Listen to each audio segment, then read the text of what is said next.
Haleluya, puji Tuhan. Saya ucapkan selamat pagi bagi kita yang selalu setia nonton channel ini dan juga kepada seluruh rekan-rekan tim doa pagi terutama, biarlah kita sama-sama membangun hal-hal yang positif di pagi hari.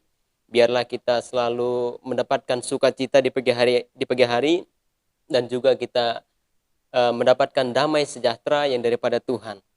Hari ini kita akan bersama belajar kembali dari renungan firman yang akan singkat sekali, saudara, supaya kita ketika kita menjalani sebuah aktivitas kita akan merasa lega dan endingnya kita pasti akan diberkati oleh Tuhan. Hari ini kita akan belajar kembali yaitu tentang salah satu kitab yang menceritakan tentang sebuah perumpamaan. Yesus seringkali menggambarkan segala sesuatu itu penuh dengan kekreatifan, yaitu dengan perumpamaan demi perumpamaan. Dan hari ini, pagi ini, kita akan belajar kembali dari perumpamaan itu. Mari kita buka dalam Injil Lukas, pasal yang ke-15, ayat yang pertama sampai ayat yang ke-7. Saya akan bacakan dan saudaraku yang menonton channel ini dapat menyimak di Alkitabnya masing-masing dan juga boleh mendengar firman Tuhan. Firman Tuhan semesta alam. Perumpamaan tentang domba yang hilang. Para pemungut cukai dan orang-orang berdosa biasanya datang kepada Yesus untuk mendengarkan dia. Maka bersungut-sungutlah orang-orang Farisi dan ahli-ahli Taurat, katanya. Ia menerima orang-orang berdosa dan makan bersama-sama dengan mereka. Lalu ia mengatakan perumpamaan ini kepada mereka, siapakah di antara kamu yang mempunyai 100 ekor domba, dan jikalau ia kehilangan seekor di antaranya, tidak meninggalkan yang 99 ekor di padang gurun, dan pergi mencari yang sesat itu sampai ia menemukannya.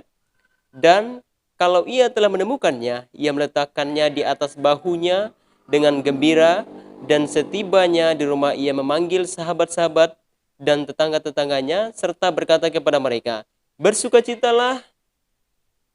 Bersukacitalah bersama-sama dengan aku, sebab dombaku yang hilang itu telah kutemukan. Aku berkata kepadamu, demikian juga juga akan ada sukacita di sorga, karena satu orang berdosa yang bertobat lebih daripada sukacita karena 99 orang benar yang tidak memerlukan pertobatan. Haleluya, saudara. Ini adalah suatu perumpamaan di mana Yesus pada saat itu ketika dia sedang mengajar, terutama kepada para pemungut cukai juga, biasanya Yesus sendiri ketika dia memberitakan firman, ada begitu banyak orang yang mengikuti dia, ada begitu banyak orang yang selalu mendengarkan apa yang dikatakan oleh Yesus sendiri. Terutama para pemungut cukai dan juga para pendosa di sana, dan juga ada ahli Taurat dan juga ahli Farisi. Farisi adalah orang yang berasal dari kata paras yang artinya memisahkan diri daripada orang-orang yang berdosa, terutama untuk mempelajari kitab-kitab. Dan hari ini saudara, yang kita bahas yaitu tentang perumpamaan. Perumpamaan ini sangatlah unik sekali yang harus kita pahami, yang harus kita pelajari dan supaya kita mengerti. Yaitu perumpamaan tentang domba. Kita sudah baca di ayat yang pertama, saudara. Saya akan bacakan lagi supaya lebih bisa dimengerti lagi. Para pemungut cukai dan orang-orang berdosa biasanya datang kepada Yesus untuk mendengar dia. Maka bersungut-sungutlah orang Farisi dan ahli Taurat. Di sini katakan bahwa ada orang Farisi dan ahli Taurat. Mereka bersungut-sungut karena Yesus menerima orang berdosa, bahkan makan bersama-sama dengan dia. Di sini kita lihat ada perumpamaan. Yesus memperumpamakan orang yang berdosa itu seperti domba, seekor domba ya saudara. Di sini kalau kita belajar tentang domba, terutama para pengembala domba di belahan bumi, terutama Palestina, pada umumnya di sana mereka menggembalakan domba dan juga kambing di sana. Mereka mencoba meneliti bagaimana sifat daripada domba dan juga sifat daripada kambing. Saya mengulas sedikit saudara tentang domba. Domba ini kalau saya catat di sini memang sih lebih cenderungnya domba ini bulunya lebih bagus, putih dan berkilauan seperti semacam emas-emasan ya saudara. Berbeda dengan eh, kambing, berbeda sangat sangat jauh perbedaannya. Kemudian saudara, saya juga catat di sini kalau berbicara tentang domba, domba suka bergerombolan atau berkawan, sedangkan kambing lebih suka menyendiri. Ini adalah sifat daripada domba. Dia suka berkawan, dia bergelombolan, sementara kambing tidak. Kambing suka mencari jalannya sendiri, dan bahkan di poin yang kedua, domba suka bergelombolan.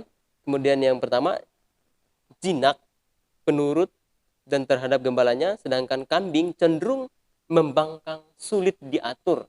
Ini perbedaannya saudara. Jadi kambing ini manut ya saudara kalau bahasa Jawanya, nurut dia terhadap gembalanya juga, sedangkan kambing cenderung dia sulit diatur, sukanya mencari kesenangan diri sendiri.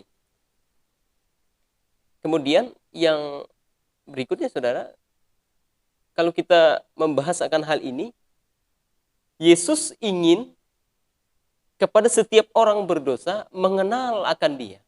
Dan di ayat ini juga menceritakan bahwa Yesus sendiri mencari domba-domba yang hilang. Domba-domba yang hilang adalah berbicara tentang orang-orang yang belum mengenal firman.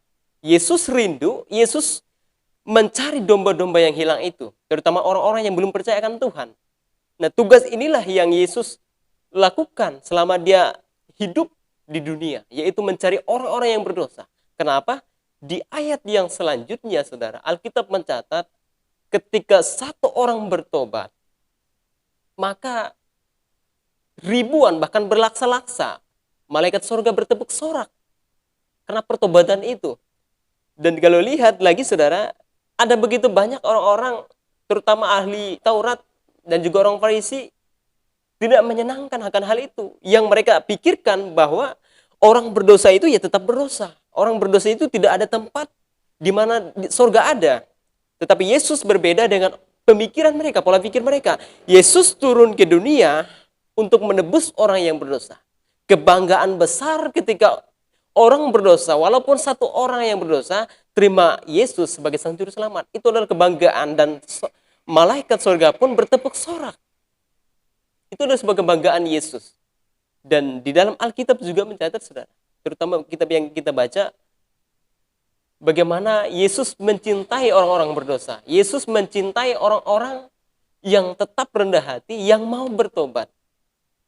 Bahkan juga di ayatnya selanjutnya, saudara, di ayat yang keempat di sini katakan bahwa siapakah di antara kamu yang mempunyai 100 ekor domba, dan jikalau ia kehilangan seekor di antaranya, tidak meninggalkannya yang 99 ekor di padang gurun dan pergi mencarinya yang 100 yang saat yang tersesat itu sampai ia menemukannya, dan kalau ia telah menemukannya, ia meletakkannya di atas bahunya dengan gembira.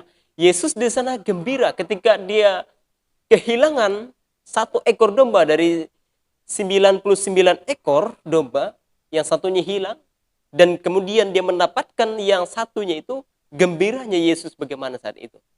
Dan demikian pula Yesus ingin menggambarkan kehidupan kita sebagai anak Tuhan. Kita layaknya seperti seekor domba, saudara, yang tersesat, seekor domba yang jinak, seekor domba yang sebenarnya membutuhkan bimbingan daripada gembala. Orang-orang berdosa sama halnya seperti domba yang hilang. Dulu kita seperti domba yang hilang, saudara. Dulu kita seperti domba yang membutuhkan seorang gembala. Kita bukan kambing, saudara, tetapi kita adalah domba. Domba yang selalu taat kepada gembala. Domba yang selalu ingin dididik, ingin dituntun oleh gembalanya menuju mata air yang tenang, menuju padang yang berumput hijau. Tapi ada banyak, saudara, kalau kita lihat hari-hari ini, orang-orang yang membangkang kepada gembalanya sendiri. Dan terutama ini, saudara, maksud saya bukannya ini bukan termasuk domba sebenarnya, tapi ini adalah termasuk kambing sebenarnya. Dia tidak menurut dengan gembalanya, dia sukanya mencari jalan sendiri. Ada begitu banyak jemaat seperti ini, saudara. Tetapi saya kena percaya, jemaat El Shaddai, GPD El Shaddai Majenang tidak seperti kambing, melainkan mereka seperti domba, domba yang tambun, domba yang manut kepada gembalanya, domba yang selalu dengar-dengaran, domba yang selalu ingin dituntun oleh gembalanya. Sebagai anak Tuhan, mari kita harus seperti domba. Kita tahu bahwa realita kehidupan kita tidaklah enak, saudara. Ada begitu banyak pengajaran demi pengajaran yang menyesatkan domba-domba, terutama domba-domba yang hilang. Ada begitu banyak hal-hal duniawi yang menawarkan tentang yang bukannya berasal daripada Tuhan. Oleh sebab itu, kita sebagai anak Tuhan yang selalu percaya akan Tuhan, kita tetap mengandalkan Tuhan dalam setiap kehidupan kita, dalam setiap aktivitas kita harus cari Tuhan. Firman Tuhan, saya tidak akan panjangkan, saudara, biarlah perumpamaan ini dapat mengingatkan kita kembali supaya kita tetap berada dalam kebenaran firman Tuhan. Kita berdoa. Bapa di surga, hamba-Mu sudah menyampaikan renungan singkat pada pagi ini, biarlah jemaat Tuhan, terutama GPD El Shaddai Majenang, dapat mengerti dan memahami apa tujuan Tuhan dalam setiap kehidupan mereka. Ajarlah mereka seperti domba yang selalu rindu dan taat kepada gembalanya, yang selalu mau digembalakan oleh gembalanya, supaya mereka ketika mereka taat dan dengar-dengaran kepada gembala mereka, mereka akan dibawa, dituntun ke mata air yang jernih dan ke padang rumput yang hijau. Terima kasih Tuhan, inilah kerinduan Yesus kami dalam setiap kehidupan kami. Ajar kami supaya kami tetap rendah hati dan rendah diri di hadapan Tuhan. Inilah ucapan syukur hamba-Mu demi nama Tuhan kami Yesus Kristus. Haleluya. Amin.